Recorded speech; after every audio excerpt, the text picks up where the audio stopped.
Hi friends, welcome back to promo vlogs.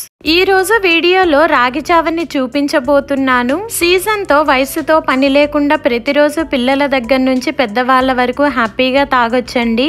అంతేకాదు వయసు పైపడడంతో ఏర్పడే కీళ్ళ నొప్పులు, మోకాళ్ళ నొప్పులను తగ్గిస్తుంది. పిల్లల ఎదుగుదలకు కూడా బాగా ఉపయోగపడుతుంది. సో ఇన్ని హెల్త్ బెనిఫిట్స్ ఉన్న రాగి జావని లేట్ చేయకుండా ఎలా తయారు చేసుకోవాలో ఇప్పుడు మనం చూసేద్దాం. ఫస్ట్ టైం మీరు మా ఛానల్ చూస్తున్నట్లయితే సబ్స్క్రైబ్ చేసి మమ్మల్ని సపోర్ట్ చేయండి. ముందుగా కడాయిలో 2 కప్పుల నీళ్లను యాడ్ చేసుకోవాలి. అలాగే 1/2 టీ స్పూన్ ఉప్పును కూడా వేసుకొని నీళ్లను బాగా మరిగించుకోవాలి.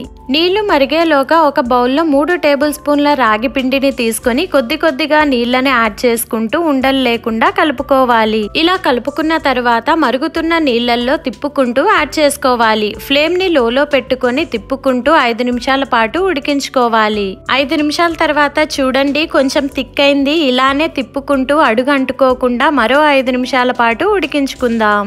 ఇలా బబుల్స్ స్టార్ట్ అయినప్పుడు ఇందులోకి ఫ్లేవర్ కోసం 1 ఇంచు తరిగిన అల్లాన్ని కూడా వేసుకొని ఒక 2 నిమిషాల పాటు తిప్పుకుంటూ ఉడికించుకోవాలి. చూడండి ఇలా బబుల్స్ వస్తే మనకు రాగి జావ అనేది రెడీ అయినట్లు. ఇప్పుడు స్టవ్ ఆఫ్ చేసుకొని దించేసుకోవడమే.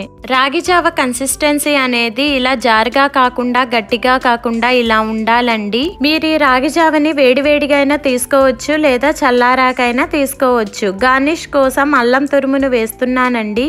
ఇంతేనండి, చాలా క్విక్ అండ్ హెల్తీ రాగి జావా. మీరు మీ ఫ్యామిలీ మెంబర్స్ హెల్తీగా ఉండాలి అంటే ఇలాంటి హెల్తీ డ్రింక్ ని రోజు కంపల్సరీగా తీసుకోవాల్సిందేనండి. సో మరి ఎందుకు లేట్, ఈ హెల్తీ డ్రింక్ ని మీ ఫ్యామిలీ అండ్ ఫ్రెండ్స్ కి షేర్ చేయండి. ఇలాంటి సింపుల్ అండ్ టేస్టీ రెసిపీస్ కోసం ప్రమో వ్లాగ్స్ ఛానల్ ని సబ్స్క్రైబ్ చేసుకోవడం మర్చిపోకండి.